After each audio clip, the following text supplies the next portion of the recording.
In today's video, I'll show you how to manually save your game in a Hogwarts Legacy and avoid losing progress. You just need to press the escape key in game and select the save game option and select the slot that you want to save game progress. And as you can see, it's saving and save completed. And now you can close the game and whenever you want to open, just press the escape key and go to load game. Select the slot we just saved. As you can see, manual save December 16. This is the one.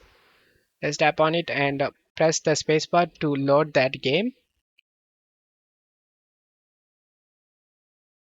That's how it's work, guys.